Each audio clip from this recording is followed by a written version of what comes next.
நாம சொல்லக்கூடிய positive social justice, நேர்மறை சமூக நீதி, அதை உள்ளுக்குள்ள அண்ணாமலை வந்து செயல்படுத்துறாரு. முத்தரையரோட ஒரு இன்டேக் வந்து பிஜேபிக்குள்ள வரணும். ஏன்னா முத்தரையர்கள் வந்து ஒரு இந்துத்துவாவுக்குள்ள ரங்கநாதரை காத்து நிற்கக்கூடிய சமுதாயங்கிறதுல பெருமைப்படக்கூடிய ஒரு சமுதாயம். எதிர்கட்சிகளும் சொல்றது பாஜக தலைவராக அண்ணாமலை நீடிக்க மாட்டான்னு ஒரு கருத்து பரவிக்கிட்டே இருக்கு. தம்பி பாண்டே சொல்ற மாதிரி அண்ணாமலை பாஜக பெரிய அளவில் வளர்த்துருவாங்கனால பாஜகவை மோடியின் எதிரிகள் தானே அண்ணாமலை பெறுவார்னு சந்தோஷப்படுறாங்க. சந்தோஷப்பட்டு போட்டு இதுக்கே நீங்க கவலைப்படுறீங்க? அவங்களும் நம்ம சோதரர்கள் தானே. என்ஜாய். எடப்பாடி பழனிசாமியை அண்ணாமலை சொல்ற மாதிரி 13% கொண்டு போனாதான் இங்க காங்கிரஸுக்குள்ள ஆதிக்கத்தை காலி பண்ண முடியும். தமிழ்நாடு இந்தியாவை முடிவு பண்ணக்கூடிய ஒரு சூழல் வந்ததுன்னா தமிழ்நாட்டில இருந்து ஒரு 25 சீட்டு குறையாம, அரசியலில் நிரந்தர எதையும் கிடையாது, நிரந்தர நண்பனும் கிடையாது. நீர் பூத்த நெருப்பா இருக்கிறதுல பெட்ரோல் ஊற்றி எரிய செய்து தமிழ்நாடு ஃபுல்லாக அதை கொண்டு போய் 2 ஜாதி தவிர எடப்பாடி பழனிசாமி கையில் இருக்கக்கூடிய ரெட்டலைக்கு யாருக்கும் லாபம் இல்லைங்கிறத பிரச்சாரம் பண்ணி அவரை 13% கீழே கொண்டு போயிடணும். இதுதான் வீகம், இதுதான் மோடிக்கான வீகம். சும்மா பெரியாரு அது இதுன்னு பேச வந்துடுவாங்க. ஆனால் இந்த உண்மைகளை நீங்கள் தெரிஞ்சுக்கணும். இருட்டில் இருக்கக்கூடாது. கொஞ்சம் யோசிக்கும் போது தான் இது ஓபிசி மக்கள் மத்தியில் காங்கிரஸை காலி பண்ணிருமே. ஏற்கனவே ஒரு காங்கிரஸ் கட்சியை கைப்பற்றிட்டாரு. பட்டேலுக்கு அதிரடியிலிருந்து நெஹ்ரு ப்ரொடெக்ட் பண்ணதே காமராஜ் தான். பெரியார் கருத்துருவாக்கம் பண்ணனால தான் இந்த சமூகங்களுக்கு இதெல்லாம் வந்தது. ஆனால் காமராஜ் அதிகாரம் இல்லைன்னா பெரியார் என்ன பண்ணிட முடியும்? ஒரு கருத்துருவாக்கத்தை வச்சு. தம்பி சுபவீர பாண்டியன் ஐயா, உங்களுக்கு தான் இதெல்லாம் புரிஞ்சுடுங்க. தெரியலன்னா என்லைட்டன் ஆகிடுங்க. நான் உங்களெல்லாம் என்லைட்டன் பண்ணதுக்கு தயாராக இருக்கிறேன். ஃப்ரீயாக இருந்தால் சொல்லுங்கள், நான் உங்களை அதெல்லாம் என்லைட்டன் பண்ணி விடுறேன்.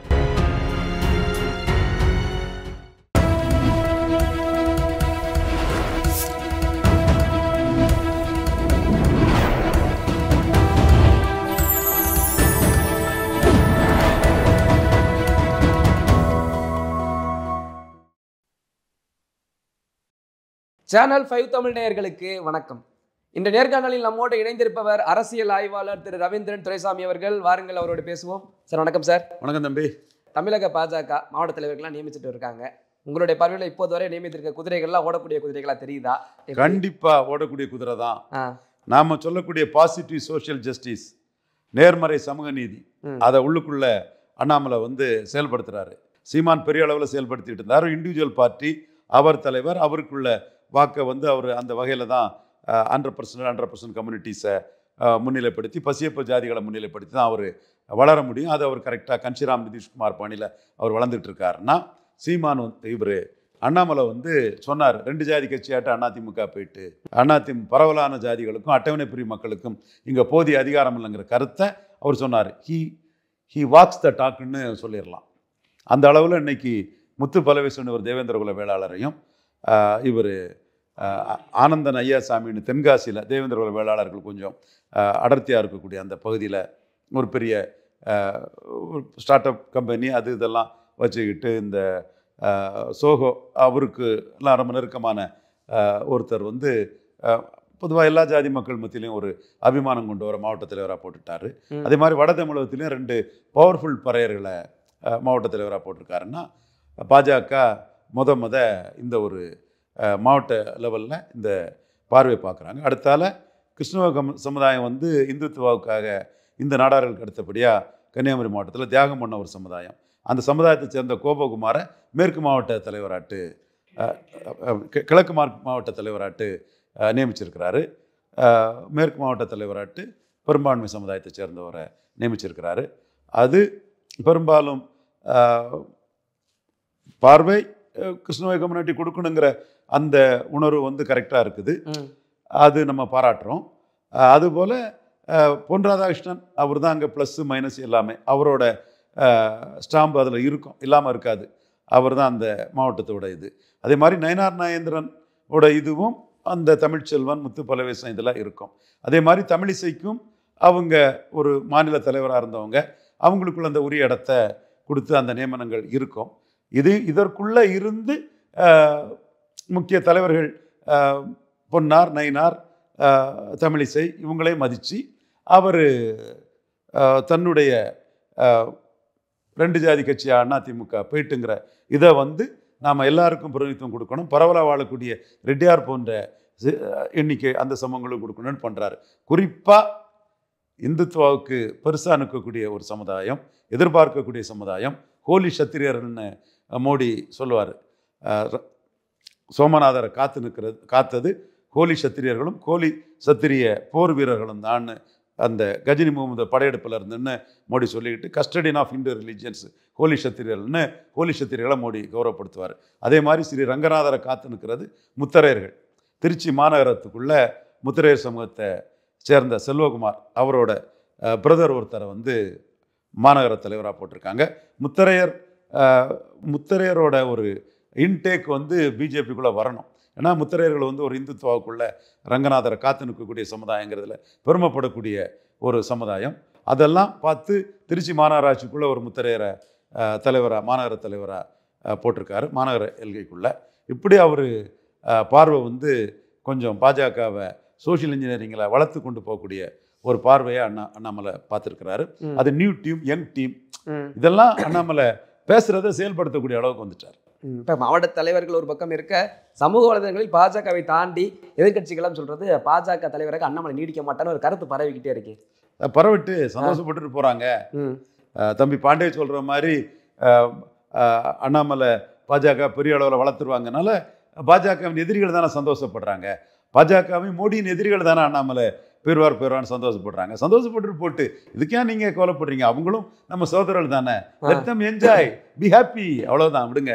இப்போ மீண்டும் அண்ணாமலை வரும் பட்சத்தில் இருக்கும் கூட்டணி அதே கூட்டணியோட களம் காணுமா 2026? இல்லை ஏதேனும் கூட்டணிக்கான வாய்ப்பு அதிமுக கதவு தட்டுறது வாய்ப்பு? எடப்பாடி பழனிசாமியை அண்ணாமலை சொல்ற மாதிரி 13% கொண்டு போனாதான் இங்க காங்கிரஸுக்குள்ள ஆதிக்கத்தை காலி பண்ண முடியும்.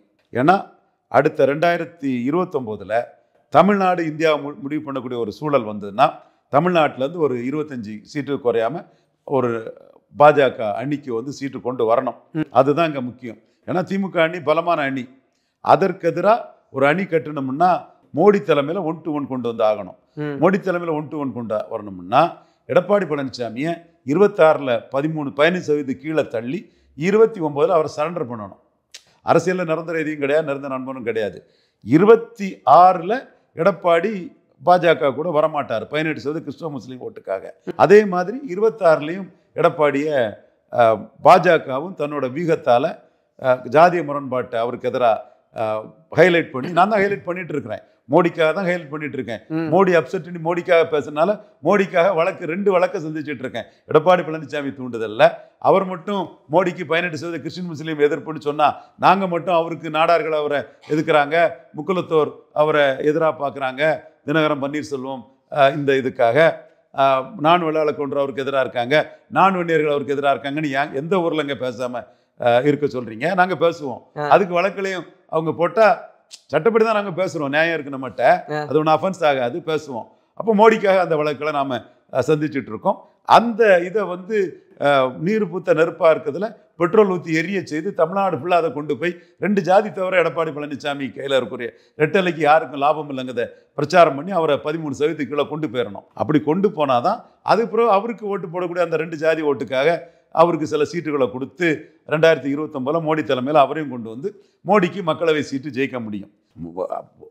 அதாவது அரசியலில் எடப்பாடி அழிச்சிருந்தெல்லாம் நமக்கு இல்லை, 26ல் அவரை பலகீனப்படுத்திடணும், பலகீனப்படுத்தி 29ல் அவரை அரவணைச்சிக்கணும். இதுதான் வீகம், இதுதான் மோடிக்கான வீகம். இதை துல்லியமா ரவீந்திரன் துரைசாமி, மோடி லாயலிஸ்ட், பாரத் பதக்கு 2014 கேட்கும்போது மோடிக்காக இவ்வளவெல்லாம் பண்ணுங்க, என்ன பதவி வேணும்னு கேட்டாப்புல, பதவியெல்லாம் பிரச்சனை இல்லை, மோடிக்காக நான் செய்யறது மோடி மனசுல பதியணும். அந்த அளவுக்கு இந்தியா ஃபுல்லா உள்ள காஸ்ட் மேட்ரிக்ஸ் எல்லாமே நான் கொடுக்குறேன், பொலிட்டிக்கல் வியூஸ் கொடுக்குறேன். It is embedded in Modi's mind என்றாலும் நான் ரீகிண்டில் பண்ணி விடுறேன்னு சொல்லி அவர்கிட்ட விஷயங்களை சொல்லிட்டு இருக்கிறோம். அந்த வகையில தான் சசிகலா மேட்டர்ல நாம ஜெயித்தோம். இப்போ இந்த மேட்டர்லையும் எடப்பாடி பழனிசாமியை பலகீனப்படுத்தணுங்கிறதுல நாம சொல்றது 26ல் பலகீனப்படுத்தணும், நம்ம சொல்றது 29 கரெக்ட்னு மோடி ஏத்துக்கிறாரு. அண்ணாமலை இப்போ இதுல இந்த பாதையில தான் ரொம்ப தெளிவா தன் பயணத்தை பண்றாரு. 13% சொல்லிட்டாரு அவரு, நானாவது 15 சொல்றேன், அவர் 13 கொண்டு போயிட்டாரு. ஆடிட்டர் துக்ளக் ஆசிரியர் குருமூர்த்தி இதுல தான் இருக்கிறார். ஸோ தமிழக பாஜக இந்த பாதையில தான் பயணிக்கும் நான் நினைக்கிறேன். அப்ப யார் தலைமையில இந்த பாதையில பயணிச்சா கரெக்டா இருக்கும்? யார் தலைமையில இந்த பாதையில பயணிச்சா கரெக்டா இருக்கும்? இந்த பாதையில பயணிக்கணும்னா தமிழக பாஜக தலைவரா யார் வரணும்? அண்ணாமலை ஒருவர் தானா? அண்ணாமலை தானே இந்த பாதையில போக முடியும். மற்றவங்க வந்தா எடப்பாடி பலகீனப்படுத்திடுவார பாஜகவை. ஸோ மோடி பிஎம்ஓ வந்து அதில் தெளிவாக இருக்காங்க, நான் நம்புகிறேன். என் கருத்து மோடிக்கிட்ட எடுப்படும் நம்பிக்கை எனக்கு உண்டு. இதுலையும் அண்ணாமலை தான் 18% என்டிஏ உயர்த்தியிருக்காரு. அந்த சூழல் இல்லைன்னா சீமான் 8-12 ஆக்கியிருப்பாரு, ஸ்டாலின் 47-50 ஆக்கியிருப்பாரு. இதெல்லாம் நம்ம கருத்தாட்டு சோசியல் ரியாலிட்டியை நம்ம சொல்லும்போது பிஎம்ஓ இதெல்லாம் ஏற்றுக்கிட்டு இந்த வீகத்துக்கு தக்கன அண்ணாமலை தான் தமிழக பாஜக தலைவராக தொடருவாங்கன்னு நான் நம்புறேன். இல்லை, இவ்வளவு உன்னிப்பாக நீங்கள் கவனிச்சுக்கிட்டீங்க. 2029க்கு இன்னைக்கு வியூகம் அமைக்கிறீங்க, 2026 எடப்பாடி பலவீனமாக்கணும்னு. ஒருவேளை இப்போ இருக்க சதவீதம் அதிமுகவுக்கு அதிகமானால் என்ன பண்ண முடியும்? இந்த வீகம் இங்கே குறையும்ல. இதெல்லாம் கற்பனை. அது குறையும். அவருக்கு ஈர்ப்பு சக்தி இல்லை. பிற ஜாதிகளை அவருக்கு எதிராக திருப்பிட முடியும். பாஜகவுக்கு ஆதரவாகவும் 1-2 ஜாதிகளை ரவீந்திரன் துரைசாமி கொண்டு வரதுக்கு வீகம் இருக்குது. அந்த வீகத்தையும் நான் டெல்லி தலைமைக்கு சொல்லிடுவேன். நம்மளும் அதை செயல்படுத்துறதுக்குள்ள கெப்பாசிட்டி, தமிழ்நாடு ஃபுல்லாக நெட்வொர்க்கு, அமைப்பு, கான்டாக்ட்ஸு எல்லாமே நமக்கு இருக்குது. அதையும் நம்ம பண்ணி கொடுக்க தயாராக இருக்கிறோம். அது என்ன முடிவு எடுக்கிறாங்கன்னு அந்த விஷயத்தில் நாம் பொறுத்திருந்து பார்ப்போம். இல்லை, பாஜக நிலைப்பாடு அப்படி இருக்கும் பட்சத்தில் பாஜகவோட கூட்டணியில் இருக்கக்கூடிய பலமான கட்சியாக பாமக பார்க்கப்படுது. பாமக நிலைப்பாடு என்னவா இருக்குன்னு நினைக்கிறீங்க? 26வது 29வது இருக்கட்டும். பாமக பாஜகவுக்குள்ளே தேவைன்னு நாம் கருதுகிறோம். வட தமிழகத்தில் பாஜகவுக்கு செல்வாக்கு கொஞ்சம் குறவுனால பாஜக கூட்டணியாலே பாமக லாஸ் அடைஞ்சிருக்காங்க. அதை அவங்கள்ட்ட ஒரு காம்பன்சேட் பண்ணக்கூடிய அளவுக்கு அவங்கள டீல் பண்ணணும். அதே மாதிரி அதிமுக கூட்டணியில் இருக்கக்கூடிய தேமுதிகவையும் ஒரு பெரிய உயரிய முக்கியத்துவம் கொடுத்து விஜயகாந்த் சிம்பதியை கருத்தில் கொண்டு தென் மாவட்டத்திலேயும் மேற்குலையும் தேமுதிகவுக்குள்ள செல்வாக்கை மனதில் கொண்டு தேமுதிகவையும் என்டிஏக்குள்ளே கொண்டு வரணுங்கிறதா நம்ம பார்வை. அதற்காக ஒரு எம்ஓஎஸ் போன்ற பதவிகளை கூட 29 மையமாக வச்சு பிரேமலதா விஜயகாந்த் தேமுதிக பொதுச் செயலாளர் அவங்களுக்கு கொடுத்தாலும் தவறு இல்லைங்கிறத நம்ம நோக்கம். நம்ம சஜஷனை தலைமைக்கு சொல்லிட்டு இருக்கிறோம். ஓகே சார், இப்போ உறுப்பினர் சேர்க்கை நடந்துகிட்டே இருக்கு பாஜகவில். தற்போது வரை அந்த உறுப்பினர் சேர்க்கையினுடைய எண்ணிக்கை என்ன அளவில் இருக்குது? 26க்கு எந்த அளவு கை கொடுக்கும்? உயர்வதற்கு வாய்ப்பு இருக்கா? நீங்கள் பாஜக நிர்வாகி கருநாராஜன் கேளுங்க, சகோதரர் அதை தெளிவாக சொல்லுவாங்க. அது பார்ட்டியோட இன்டர்னல் மேட்டர். ஓகே சார், இன்னொரு பக்கம் அண்ணாமலை மீது ஒரு கெட்ட பேரை கொண்டு வரணுன்ற ஒரு பரப்பு இருந்துகிட்டே தான் இருக்குது. சமீபத்தில் பார்த்துருப்பீங்க, எச் ராஜாவுடைய ஐடியிலேருந்து எக்ஸ்தலத்தில் போட்டிருந்தாங்க, நிறைய பணத்தை சேர்த்துட்டாங்களா, அவதூறு கருத்துக்கள் வருது. இந்த கருத்துக்களை எந்த சைட்லேருந்து நீங்கள் வருதுன்னு நினைக்கிறீங்க? காய்ச்ச மரம் கல்லடி போடும் விடுப்பா. ஓகே சார், அடுத்து அண்ணாமலையினுடைய இந்த நகர்களுக்கு மத்தியில் தொடர்ந்து அதிமுக மட்டுமே தான் பலவீனமாக இருக்கின்ற திமுகவின் நிலைமை என்னவாக இருக்குது? இந்த கூட்டணி நிலைப்பாடு. திமுக வெற்றி பெற்ற கூட்டணி, வெற்றி தொடருவாங்க. இதுதான் என் கருத்தா சொல்லிட்டு இருக்கிறேன். 24 இன்டாக்டா இருக்குன்னு சொன்னேன். எடப்பாடியால மெகா கூட்டணி அமைக்க முடியாதுன்னு சொன்னேன். எடப்பாடிக்கு ஆதரவாளர்கள் என்று தங்களை காட்டிக்கொள்பவர்கள் ஊடகத்துல வந்துட்டாலே ரவீந்திரன் துரைசாமி நினைச்சு கூட்டணி ஒண்ணு அமையாது, ரவீந்திரன் துரைசாமி இதுல என்ன பண்ணிட முடியாது, ஊடகத்துல பேசுறதுனால ஒண்ணும் பண்ண முடியாதுன்னு சொல்றாங்க. அதான் சேக்குவாரா ஜெயசங்கர் சொன்னாரு. ரவீந்திரன் துரைசாமி ஒன்று ஊடகத்தில் பேசிகிட்டு இருக்கல, திருமாவளவனை பார்த்து புள்ளி வரத்தை கொடுத்து நீ அங்கே போனால் அரசியலே முடிஞ்சு போகும், 11 முடிஞ்சு போன மாதிரி முடிஞ்சு போகும்னு சூரியாஸ்தத்தில் பார்த்து களத்தில் அவரை கன்வின்ஸ் பண்ணி பேசிட்டு வந்தார். அதே மாதிரி ரவீந்திரன் துரைசாமி ஒன்றும் ஊடகத்தில் பேசிகிட்டு இருக்க மட்டும் தெரியல. பிரேமலதா அம்மையார் இல்லைன்னா எடப்பாடி பழனிசாமி இன்னும் பல தொகுதிகளில் டெபாசிட் இழந்திருப்பார். கேப்டன் விஜயகாந்துக்கு சிம்பதி தான் அவரை பல தொகுதிகளில் காப்பாற்றி விட்டுருக்குதுன்னு டேட்டாவோட ரெட்ரோ அனாலிசிஸ் பண்ணி செக்மெண்ட் வைஸு கொடுத்து தேமுதிகவோட கான்ட்ரிபியூஷன் எவ்வளோ பெருசு, 5 சீட்டுனாலும் அதை தாண்டிய சீட்டுக்கு கான்ட்ரிபியூட் பண்ணியிருக்காருங்க, இதெல்லாம் எக்ஸ்பிளைன் பண்ணியிருக்காரு ரவீந்திரன் துரைசாமி. அதே மாதிரி கிளிய வளர்த்து பூனைகிட்ட கொடுத்த மாதிரி டாக்டர் ஐயா கூட்டணி போக மாட்டாருங்கிறது ரவீந்திரன் துரைசாமி கருத்து தான். நாம் எடப்பாடி கூட்டணி போனால் அதுக்கப்புறம் கட்சியை நடத்த முடியாது, கட்சி அதோட அதிமுக எடப்பாடி தலைமையில் கரைஞ்சி போயிடும், அதனால் கூட்டணி வேண்டான்னு அவர் முடிவெடுத்தார். இதெல்லாம் வெறுமனை ஊடகத்தில் பேசிட்டு நடக்க முடியாது. அதே போல் இப்பவும் திருமாவளவன் அதிமுகவோட கூட்டணி போனால் அது பொருந்தா கூட்டணி ஆயிரும். அங்கெல்லாம் பிசிகாவுக்கு எதிரான வன்னியர் ஓட்டை வச்சுக்கிட்டு இருக்கக்கூடிய கட்சிங்கெல்லாம் திருமாவளவன் அதில் திமுக கூட்டணி தான் சொல்கிறாரு. இதெல்லாம் ரவீந்திரன் துரைசாமி களத்துக்குள்ளே செய்யக்கூடிய விஷயங்கள். அதே வேளை நம்ம உண்மையை சொல்லுவோம், எடப்பாடியால் யாருக்கு லாபம்னு சொன்னால் வேல்முருகனுக்கு சேர்ந்தா ஒரு 4-5 சீட்டு வாங்கிட்டு எடப்பாடி கூட சேர்ந்தா, ஸ்டாலின்கிட்ட 1ன்னா எடப்பாடிக்கிட்ட 5. ஸ்டாலினுக்கு இணையான தலைவரே கிடையாது எடப்பாடி பழனிசாமி. ஸ்டாலின்கிட்ட 1 சீட்டு வாங்கி வேல்முருகன்னா எடப்பாடிகிட்ட 5 சீட்டு வாங்குவார். அப்படி அவர் அரியலூர் ஜெயங்கொண்டாலாம் வாங்கிட்டாருன்னா வேல்முருகனாலையும் ஜெயிக்க முடியும். ஸோ நாம் இதெல்லாம் தரவுகளின் அடிப்படையில் மொட்டைச்சாத்தான் குட்டையில் விழுந்தான்னு டிவியில் பேசாமல் களத்துக்குள்ளே இருந்து முழு நேர வேலையை அதையே நம்ம செய்துட்டு இருக்கிறோம். அதுதான் இன்னைக்கு நடந்துட்டு இருக்குது. என்ன அவங்க குறி வச்சு எடப்பாடி பழனிசாமி சொல்லி தாக்குறாங்கன்னா அவங்க எதிர்பார்க்கல, எடப்பாடி பழனிசாமிக்கு ரெய்டு வரும்னு எதிர்பார்க்கவே இல்லை. நானே எடப்பாடி பழனிசாமிக்கு எதிராக ஐடி, இடி, சிபிஐ எல்லாம் போகாதுன்னு தானே சொன்னேன். பட் வீக்கனிங் எடப்பாடின்னு நாம் சொல்லும்போது எடப்பாடியை வீக்கன் பண்ணி அவரை 13% 15 கீழே கொண்டு போனாதான் 29ல் காங்கிரஸோட அந்த ஆளுமையை வந்து வீழ்த்த முடியும். பாஜக ஒரு கணிசமான தொகுதியில் வெற்றி பெறும்னு சொல்லும்போது அந்த ஸ்ட்ராட்டஜியும் பாஜக தரப்பு எடுத்துக்கிட்டுறாங்க. அதை நாம் லீடர்ஸை பார்த்து கன்வின்ஸ் பண்ணுறோம். மோடிக்கு குஜராத் டீமை பார்த்து கன்வின்ஸ் பண்ணணும்னு சொல்லும்போது அதுவும் நடக்குது. இதெல்லாம் நடக்கிறதுனால நம்ம மேலே எடப்பாடி பழனிசாமி ஆதரவாளர்கள் வந்து கோபத்தில் இருப்பாங்க. இது இயல்பு தானே, அவங்க கோபப்படுறது நியாயம் தானே, நம்ம அதில் கோபப்படுறதுக்கு ஒன்றும் இல்லை. அது நமக்கு அவங்க கொடுக்குற அங்கீகாரமாக பார்த்துக்கணும். அதே சகோதரர்கள் நம்மகிட்டையும் அன்பா வந்து நின்னவங்க தானே. இல்லை, அதிமுக பாஜக கூட்டணி பிரிவுக்கு நிறைய முறை இந்த கருத்து இந்த பேச்சுக்கள் வந்தது. அண்ணாமலையின் உரையால தான் அதிமுக கூட்டணி விட்டு போச்சுன்ட்டு. ஆனால் அண்ணாமலையே சொல்லிட்டாரு, எடப்பாடி அவர்கள் மைனாரிட்டி ஓட்டை வாங்கணுங்கிறதுக்காக தான் கூட்டணி விட்டு போனாரு, அண்ணாமலை பேசிட்டாலாம் போகல அவருன்னு சொன்னாரு. உங்களுடைய பார்வையில் மைனாரிட்டி ஓட்டு யாருக்கு அதிகமாக இருக்கு அதிமுக பாஜக ஒப்பீடுகளை மட்டும்? அதிமுக என்ன நினைக்கிறாங்கன்னா, முதல் எலெக்ஷன்ல நின்று இருக்கும், இன்னொரு எலெக்ஷன்னா நம்பிக்கை வந்துரும்னு நினைக்கிறாங்க. அப்போ பாஜகவோட போனால் அது முழுமையாக திமுக காங்கிரஸுக்கே போயிடும். அப்புறம் எந்த காலமும் அவங்க நம்பிக்கை பெற முடியாது. அது தங்களோட அரசியலோட தற்கொலை ஆகிடும். லீடர்ஷிப்பும் போயிடும். தோத்தம் பிறகு இந்துத்துவாவுக்கு சூட்டான பன்னீர்செல்வம் தலைவர் ஆயிடுவார்னு எடப்பாடி பழனிசாமி அச்சப்படுறார். ஓகே சார், இப்போ இது நாள் வரைக்கும் பெரியாருக்கு எதிரான ஒரு கருத்தை பிஜேபி மட்டும்தான் பேசி வந்தது. இப்போது சீமானும் எதிரே பேசிவிட்டார். இவர் சீமான் வந்து பாஜகவின் கைக்கூலிலாம் ஒரு பேச்சு ஒரு பக்கம் வருது. சீமானின் பிம்பம் என்னவாக இருக்கு தற்போதைய நிலையில? சீமான் பெரியார் பற்றிய விஷயத்தை பேசுனதுல ஃபர்ஸ்ட் கான்ஸ்டியூஷன் அமெண்ட்மெண்ட் பற்றிய விஷயங்கள்லாம் இப்போ வெளிச்சத்துக்கு வருது. முதல் அரசியல் சட்ட திருத்தம் என்பது செண்பகம் துர்ராஜ் என்கிற ஒரு பெண்மணி வழக்கில் தான் வந்தது. இந்திய அரசியல் சட்டம் எஸ்சி எஸ்டிக்கு வந்து கான்ஸ்டியூஷன் உரிமையாட்டு இடஒதுக்கீடு கொடுத்துருக்கு. அதே மாதிரி ஓபிசிக்கு கிடையாது. ஆனால் ஏற்கனவே இருந்த சட்டப்படி ஓபிசிக்கு இடஒதுக்கீடு கொடுத்ததுனால எனக்கு வந்து இடம் கிடைக்கலன்னு செண்பகம் துர்ராஜன் ஒரு பிராமண சமூக பெண்மணி வழக்கு தொடர்ந்தாங்க. அன்னைக்குள்ள சட்ட நிலைமை அதுதான். அதை நீதிமன்றங்கள் இதுதான் சட்ட நிலைமைன்னு சொல்லும்போது கான்ஸ்டியூஷன் அமெண்ட்மெண்ட் வேணும்னு தந்தை பெரியார் கேட்குறாரு, கருத்துருவாக்கம் பண்ணுறாரு. தீ பரவட்டும், அரசியல் சட்டத்தை எரிப்பேன் அது இதுன்னு எங்கே பண்ணுறாருன்னா, இந்த தஞ்சாவூர், வடார்காடு, தென்னார்காடு, இந்த தமிழ்நாட்டில் வடபகுதிகளில் தஞ்சாவூர் பகுதியிலையும் சென்னையிலையும் வந்து பெரிய அளவுக்கு ஒரு ஆர்ப்பாட்டங்கள் பண்ணுறாரு.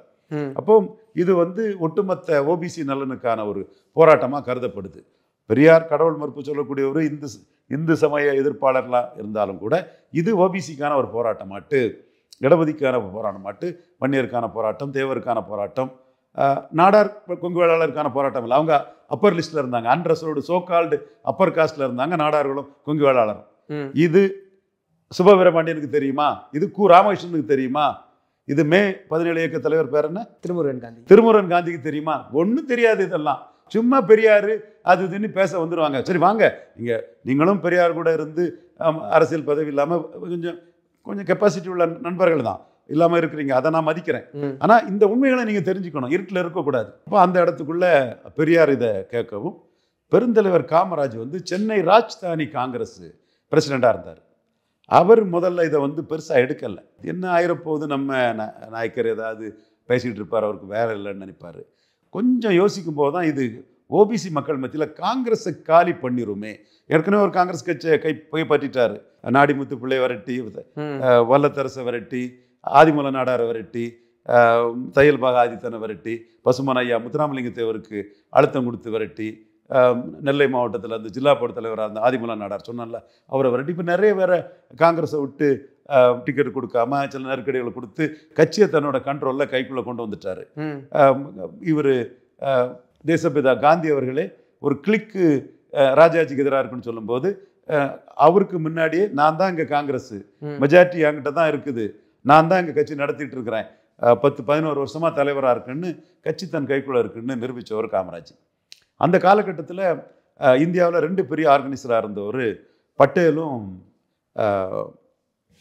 காமராஜ் இருந்தான். தம்பி சுபவீரபாண்டியன் ஐயா, உங்களுக்கு தான் இதெல்லாம் புரிஞ்சுடுங்க, தெரியலைன்னா என்லைட்டன் ஆகிடுங்க, நான் உங்களெல்லாம் என்லைட்டன் பண்ணதுக்கும் தயாராக இருக்கிறேன், ஃப்ரீயாக இருந்தால் சொல்லுங்கள், நான் உங்களை அதெல்லாம் என்லைட்டன் பண்ணி விட்றேன். அப்போது அங்கே காங்கிரஸ் தலைவர் தேர்தலில் பட்டேல் கை தான் வாங்கியிருக்கும். பட்டேல் இதில் தான் செயற்குழு உறுப்பினர்களாக வருவாங்க. நெஹ்ருவை ப்ரொடெக்ட் பண்ணதே காமராஜ் தான். பட்டேலுக்கு அதிரடியிலிருந்து நெஹ்ருவை ப்ரொடெக்ட் பண்ணதே காமராஜ் தான். சேகர் குப்தா ஆல் இண்டியாவில் ஒரு ஆர்டிக்கலாக எழுதுவார், 2 பெரிய ஆர்கனைசருங்கிறது பட்டேலும் காமராஜ் தான். இன்றைக்கி ஒரே ஆர்கனைசர் தான் இந்தியாவில், யார்? அமித்ஷா. ஓகே, அப்போது அந்த இம்பார்ட்டன்ஸில் காமராஜ் இருந்தார். அவர் நேருகிட்ட போய் முதல் அரசியல் சட்ட திருத்தம் ஓபிசிக்காக பண்ணி தாரீங்களா இல்லையா, இல்லைன்னா எனக்கு அங்கே கட்சி நடத்த முடியாது, கட்சியை காப்பாற்றணும்னு அதை பண்ணித்தாங்கன்னு தன்னோட அதிகார பலத்தை நேருகிட்ட நேரடியாக சொல்லி இது பண்ணவர். ஏற்கனவே காமராஜுக்கு நேருட்டில் இன்ஃப்ளூன்ஸ் என்னங்கிறது எல்லாத்துக்குமே தெரிஞ்ச விஷயம்தான். நேருவும் காமராஜர் கூட ஸ்டில்லெல்லாம் பார்த்துருப்பீங்களா நீங்கள், ஃப்ரெண்ட்ஸ் மாதிரி தான் இருப்பாங்க. அந்த அளவுக்கு ஒரு ஆளுமை காமராஜர் அதை காட்டினார். அந்த காமராஜரின் ஆளுமையில தான் ஃபஸ்ட்டு கான்ஸ்டியூஷன் அமெண்ட்மெண்ட் வந்து, அதனால தான் இன்றைக்கி வன்னியர்கள் இவ்வளோ வளர்ந்துருக்காங்க, தேவர்கள் இவ்வளோ வளர்ந்துருக்காங்க. இதை தேவர்கள் வந்து ஒத்துக்கிடுறாங்க. ஒரு சில நியாய உணர்வு உள்ள தஞ்சாவூர் சைடு உள்ள தேவர்கள்லாம் ஒத்துக்கிடுறாங்க. ஆனால் வன்னியர்கள் கேபி முனுசாமி, சிவி சண்முகம் இவர் போன்றவங்கலாம் இதை ஒத்துக்கிட மறுக்கிறாங்க. பெரியார் கருத்துருவாக்கம் பண்ணதுனால தான் இந்த சமூகங்களுக்கு இதெல்லாம் வந்தது. ஆனால் காமராஜ் அதிகாரம் இல்லைன்னா பெரியார் என்ன பண்ணிட முடியும் ஒரு கருத்துருவாக்கத்தை வச்சு? யோசித்து பாருங்க, யோசித்து பாருங்க. அதைத்தான் தமிழக முதல்வர் மு.க. ஸ்டாலின் வந்து முதல் அரசியல் சட்ட திருத்தத்தின் மூலவர் காமராஜர் இன்னி எழுதி வச்சிருக்கிறாரு. இதை உங்களுக்கு இன்னும் எளிமையான என்ன சொல்றோம்னா, 69% ஐயா வீரமணி கொடுத்த டிராப்டில் வந்துருமா? வராது. ஜெயலலிதா அம்மையார் 11 சீட்டு வாங்கினாலும் அதிமுக காங்கிரஸ் கூட்டணி இருந்தால் 40 சீட்டு புதுச்சேரியை சேர்த்து வந்துடும். மைனாரிட்டி கவர்மெண்டான நரசிம்மராவ் கவர்மெண்ட்டுக்கு ஜெயலலிதா தேவைங்கிறதுனால தான் 69% மத்திய அரசு பண்ணி கொடுத்து 9th ஷெட்யூலில் போட்டு அவங்க ப்ரொடெக்ஷன் கொடுத்து இன்னைக்கு வர அது ஓடுதுன்னா, ஜெயலலிதாவுக்கு அரசியல் அதிகாரம் தான் எதையும் சாதிக்க முடியும். அதை தான் சீமான் சொல்றாரு, அரசியல் அதிகாரம் தாங்கிறத. அதிகாரம் எல்லா துன்பத்திற்கும் திறவுகோல் பாபா சாஹேப் பீம்ராவ் அம்பேத்கர் சொல்றாரு இல்லையா, அந்த அதிகாரம் காமராஜ்கிட்ட இருந்தது, அந்த அதிகாரம் ஜெயலலிதாட்ட இருந்தது. இப்போ லேட்டஸ்டாக ஒரு இது மெடிசினில் போஸ்ட் கிராஜுவேட்டில் 27% வேணும்னு யார் கேட்டால் யாரால வந்தது? மு.க. ஸ்டாலினால் வந்தார். அவர்கிட்ட 20க்கும் மேற்பட்ட எம்பி இருந்தது. அவர் வந்து இந்த கோரிக்கையை வைக்கிறாரு. அன்னைக்குள்ள காலகட்டத்தில் இப்போ காங்கிரஸ் ராகுல் காந்தி 50% மேலே இடஒதுக்கீடு போகணும், ஜாதிவாரி கணக்கெடுப்புலாம் இல்லை. ஸ்டாலின் கேட்கறதுனால நாங்கள் இதை கேட்குறோம்னு சோனியா காந்தி அம்மையார் எழுதுனாங்க. அதாவது அப்பர் காஸ்ட் ஓட்டு எனக்கு போயிடக்கூடாது, ஆனால் என் கூட்டணி கட்சி தலைவர் ஸ்டாலின் கேட்கறதுனால இதை கேட்குறேன்னு அவங்க பிஎம்ஓக்கு எழுதினார். அப்போ மோடி பார்த்தாரு, ஓபிசி ஓட்டில் கை வைக்கிற வேலையை காங்கிரஸ் பண்ணுறாங்கன்னு சொல்லும்போது அந்த 27% போஸ்ட் கிராஜுவேட் இதில் மெடிசனுக்கு உண்டுன்னு கொடுத்துட்டாங்க. இன்னைக்கு யூபி பீகாரில் மு.க. ஸ்டாலின் கொண்டாடுறாங்க யாதவ் சமூக இளைஞர்கள். அவரால் நாங்கள் போஸ்ட் கிராஜுவேட்டில் எங்களுக்கு இடஒதுக்கீடு 27% கிடைச்சிட்டுன்னு சொல்கிறாங்கன்னா, யாரால் அந்த மெடிசினில் போஸ்ட் கிராஜுவேட் இடஒதுக்கீடு கிடைச்சிது? மு.க. ஸ்டாலினுக்கு அதிகாரம். மு.க. ஸ்டாலினுக்கு அதிகாரம் 27% உயர் கல்வியில் வந்து மருத்துவ மாணவர்களுக்கு கிடைக்க செய்யுது. ஜெயலலிதாவுக்கு அதிகாரம் 69% உறுதிப்படுத்த சொல்லுது.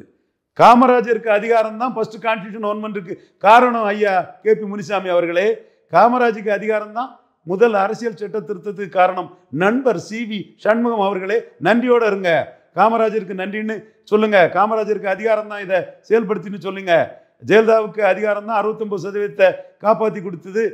சமநீதி காத்த வீராங்கனை புரட்சி தலைவி அம்மான்னு சொன்னால், அன்னைக்கு ஃபர்ஸ்ட் கான்ஸ்டியூஷன் அமெண்ட்மெண்ட் காமராஜுக்கு அதிகாரம் இல்லைன்னா, நெஹ்ரு இன்ஃப்ளூன்ஸ் பண்ணக்கூடிய ஒரு டால் லீடர் காமராஜ் இல்லைன்னா இல்லை.